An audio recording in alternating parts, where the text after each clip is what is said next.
इथं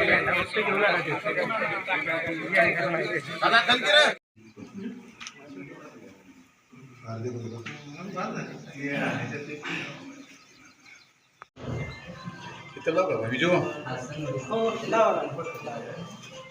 राहील का असं? हो राहील.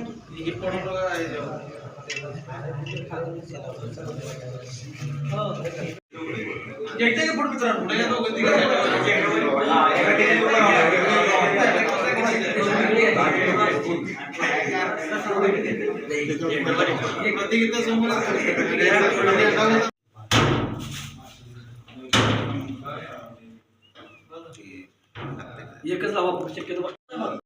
महामानव विश्वरत्न डॉक्टर बाबासाहेब आंबेडकर भगवान गौतम बुद्ध यांच्या बांबवडे या ठिकाणाहून इथं प्रतिमेचं पूजन केले जात आहे.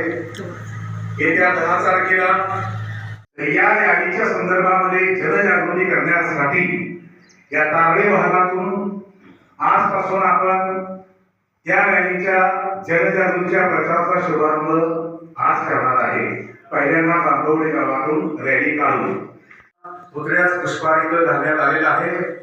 त्यांना इथं आपण त्यांच्या प्रतिमेला दीप प्रज्वलन केलेला आहे. आंबेडकरांचा विश्वरत्न डॉक्टर बाबासाहेब आंबेडकरांचा छत्रपती शिवाजी महाराज की जय. जय शिवाजी, जय शिवाजी, एक मराठा, एक मराठा, एक मराठा. धन्यवाद. आहेत ते सुद्धा या रॅलीमध्ये सहभागी होत आहेत. तर परत एकदा या बांबवडे गावामध्ये तारडे भागातील हे जे मराठा समन्वयक आलेले आहेत तर त्या सर्वांची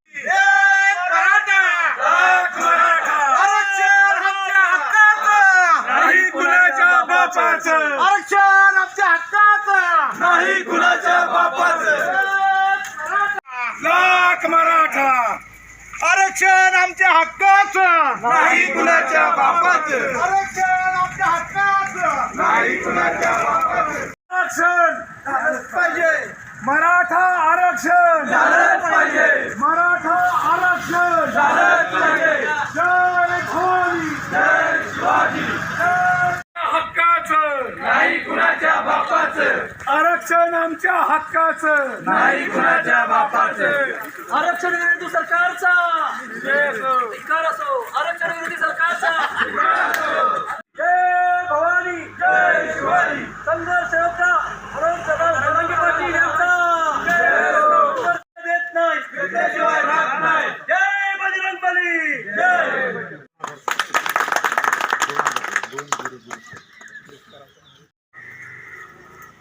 एक मराठा, एक मराठा. मराठा क्रांती मोर्चाचा विषय गाजत असताना 10 तारखेला संघर्ष योद्धा मनोज जरांगे पाटील साताऱ्यात येणार आहेत, मराठ्यांच्या राजधानीत येणार आहेत आणि त्यासाठी मराठा क्रांती मोर्चाचे कार्यकर्ते नक्की काय तयारी करतायत. आज इथं कशी काय सुरुवात झाली की? नमस्कार.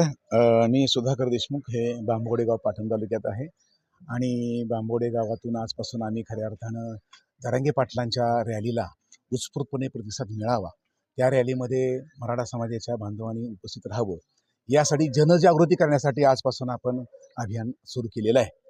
तर या गावातून आपण प्रथमतः डॉक्टर बाबासाहेब आंबेडकरांच्या प्रतिमेला आपण पुष्पहार अर्पण केला, त्यांना आदरांजली अर्पण केली आणि मग हनुमानांचं दर्शन घेतलं, त्यांना श्रीफळ वाढवला आणि या गावामध्ये इथं रॅली काढलेली आहे. आता या गावामध्ये आणि या विभागामध्ये 35 मोठी मोठी गावं आहेत, लहान मोठी जवळजवळ 65 वाडे आहेत, वस्त्या आहेत आणि यातून आम्ही आता आजपासून 9 तारखेपर्यंत अगदी रात्रंदिवस आम्ही फिरून मेहनत घेऊन जनजागृती करणार आहे. जरांगे पाटलांच्या रॅलीमध्ये जास्तीत जास्त लोकांचा सहभाग कसा होईल या दृष्टीनं गावातील आमच्या तरुणांना, सुशिक्षित मुलांना त्या संदर्भात प्रबोधन करण्यात येणार आहे आणि या विभागातून किमान आम्ही 25 ते 30 हजार लोक या रॅलीमध्ये जास्तीत जास्त जाऊ अशा पद्धतीचे आम्ही करणार आहे. त्या ठिकाणी मग मोटरसायकल असतील, बाईक असतील, 4 व्हीलर असतील, काही आम्हाला या विभागातील वडापच्या ज्या गाड्या आहेत त्यांच्या काही आम्हाला लोकांनी सांगितलं की आम्ही उत्स्फूर्तपणे या लोकांना नेण्यासाठी आम्ही मदत करू. आणि त्याचबरोबर या मराठा समाजाला पाठिंबा देणारा जो मोठा जो ओबीसी समाज आहे तो सुद्धा आम्हाला खूप खुल्या दिलानं मनसोक्तपणे आम्हाला मराठा समाजाला पाठिंबा देतो आहे की मराठा समाजाच्या तरुणांना मुलांना नोकऱ्या लागल्या पाहिजे, त्यांना शिक्षणामध्ये आरक्षण मिळालं पाहिजे, नोकरीमध्ये आरक्षण मिळालं पाहिजे. आणि त्या दृष्टीनं ओबीसी बांधवसुद्धा आम्हाला खूप आमच्या पाठीमागं आहेत आणि तेही बांधव मोठ्या संख्येने या रॅलीमध्ये उपस्थित राहतील असा आम्हाला आत्मविश्वास आहे. आणि या गावामधून आम्ही ही सुरुवात करतो आहे आणि आम्हाला खूप आनंद आहे की हे बांबोडे गाव हे पहिल्यापासूनच एक पदवीधरांचं गाव समजलं जातं, सुशिक्षित गाव जातं, विचारवंतांचं गाव आहे. आणि या गावातून नेहमी सुरुवात होणारी जी कुठलीही गोष्ट असेल ती खूप चांगली होती आणि या भागातील मोठ्या उत्स्फूर्तपणे आमचा मराठा समाज रॅलीमध्ये सहभागी होईल. नक्कीच यांच्या आंदोलनाला नक्कीच यश मिळेल. माझे नाव श्री अप्पासू मारुती भांडारे. मी बांबोडी तालुका पाटण जिल्हा सातारा या गावचा रहिवासी आहे. मनोज जरांगे पाटलांनी मराठा आरक्षणासंदर्भात जो हा मोर्चा किंवा लढा मोठा उभा केलेला आहे त्या लढ्यास आमचा नक्कीच पाठिंबा आहे की मराठा समाजातील लोकांनासुद्धा आरक्षण मिळालं पाहिजे. तळागाळातील जे सर्वसामान्य जे लोक आहेत त्यांना आरक्षण मिळावं आणि त्याही कुटुंबाच्या ज्या गरजा आहेत किंवा उपजीविकेसाठी त्यांचे जे लढा जो चालू आहे या लढ्याला आमचा नक्कीच 100% पाठिंबा आहे.